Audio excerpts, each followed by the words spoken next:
try to make sure that doesn't blow away. We got everybody? Okay, good. Good afternoon, everybody. Thank you for being here. I'm Kristi Noem, the Secretary of the Department of Homeland Security. And I also want to thank Chief Banks for being here with me today. He's the Chief of the Border and has given us excellent leadership in making sure that we're making America safe again and that we're upholding our laws in this great country. I also have with me Diane, who's the director, and want to thank her for her leadership. Sydney's over here as well, has been imperative in making sure this port of entry is run safely and that we are interdicting drugs like you see in front of you here today and getting them off of our streets so that they don't poison our next generation of Americans. We do have Sheriff Ken Jones is here with us today. I want to thank him for his partnership. A key to our success at the Department of Homeland Security is making sure that we're partnering with our local law enforcement and doing our operations together to make sure that we're keeping our communities safe. We have Port Director Rosa Hernandez who's with us. She's the leader here at Otay Mesa and Tecate Ports of Entry. And I want to give a warm welcome and a thanks to all of our law enforcement that are here today. Just their willingness to take an oath to secure our country, to uphold the law and make sure that it's applied fairly is an incredible, powerful testimony to their kids of this next generation that will step up and serve in their footsteps. Your leadership and the hard work of these law enforcement officers have helped President Trump deliver the most secure border in American history. And they're helping us win the fight against fentanyl and saving countless lives. In fact, we were just here touring the vault that is so important to making sure that we're interdicting these drugs and keeping them off of our streets and getting them away from cartels and dangerous criminals to make sure that we're destroying them before they destroy lives. But also right here in front of you, just in this bin in front of you, you see enough lethal doses of fentanyl that would kill 10 million Americans if it were to be allowed to come into our country, be trafficked, and poison our people. For 4 dark years under Joe Biden, we saw violent criminals, murderers, gang members, terrorists, rapists, pedophiles, and human smugglers invade this country. Drug traffickers brought dangerous narcotics into our country and poisoned our people and tore our communities apart. But the American people put President Trump back into office. They removed criminal, illegal aliens from our communities, they've stopped the cartels, and they've stopped the flow of these dangerous drugs. And what the men and women of the Department of Homeland Security have done is a testimony to President Trump's leadership and to these law enforcement officers' dedication. For 9 straight months, U.S. Border Patrol has released 0 illegal aliens into the United States. With fewer people that cross illegally, we make sure that our southern border apprehensions were much lower than during the Biden administration. In fact, 93% lower than during that administration. President Trump has cut off the flow of trafficking down at the southern border, and just of fentanyl, we've seen a decrease of 56% drop in fentanyl coming into this country. The vault that we've toured today holds 188,218 pounds of seized illicit drugs. That inventory includes over 100,000 pounds of meth, 59,000 pounds of cocaine, and 7,400 pounds of fentanyl. In other words, that vault holds more than 1.7 billion lethal doses of narcotics, of fentanyl and cocaine. All of these narcotics were interdicted by U.S. Customs and Border Protection in the San Diego area. That's 1.7 billion lives that are saved because of the work that they do. The vast majority of these drug seizures happen at the port of entry, and the majority of drug seizures along the southern border happen at this port of entry. Those drug seizures are incredible to what they do to save American lives. Now, the men and women here at Otay Mesa are heroes who work around the clock to make sure that they're keeping Americans safe. Fentanyl has killed countless Americans who still should be here with us today. In fact, I've met with many parents who've lost children to fentanyl poisoning. Americans like Greg Swan, who the first time I met him told me about his son, Drew, who died from fentanyl poisoning at the age of 24 in 2013.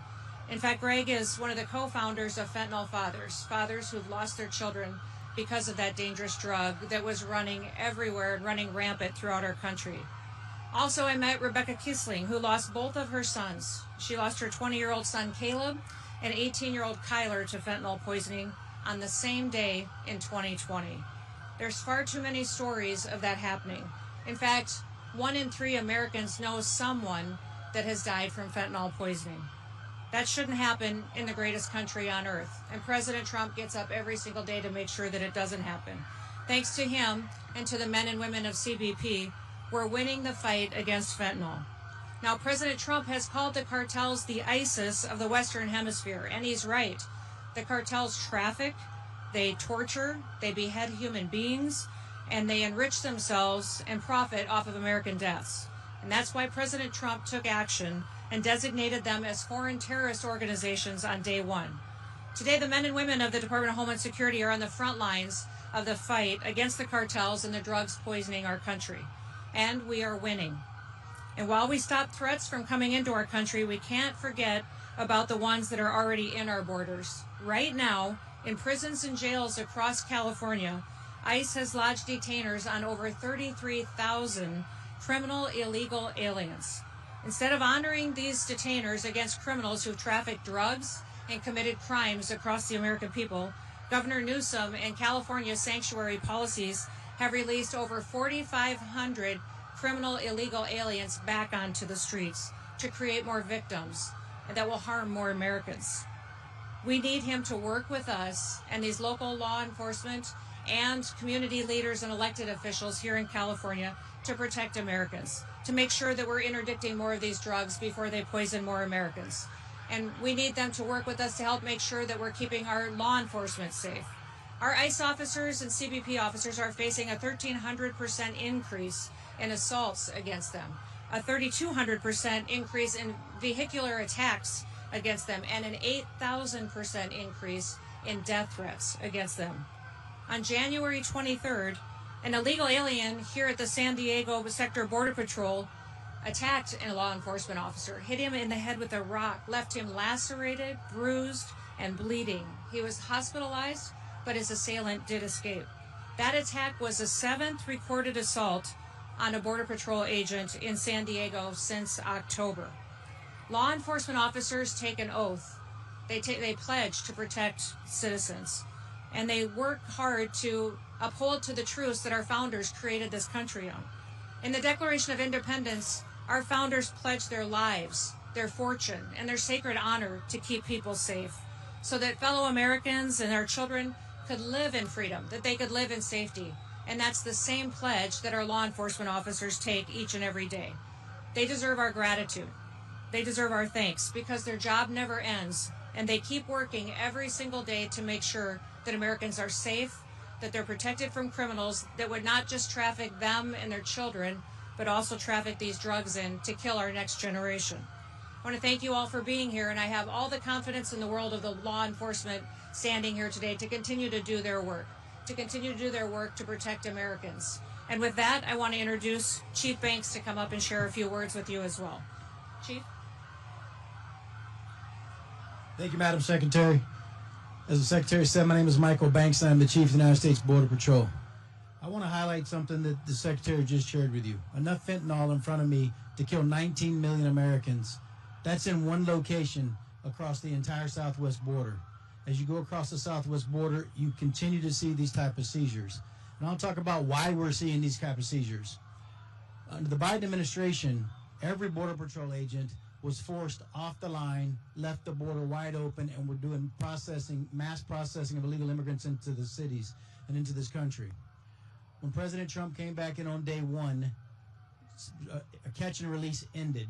The United States Border Patrol has not released a single illegal alien in 9 months, and that's a record we're very proud of, and we're going to continue pushing forward. But under the leadership of President Trump and Secretary Noem, we've been able to get the most secure border we've ever had in this country. And we're not done. We're going to keep pushing until it's 100% secure.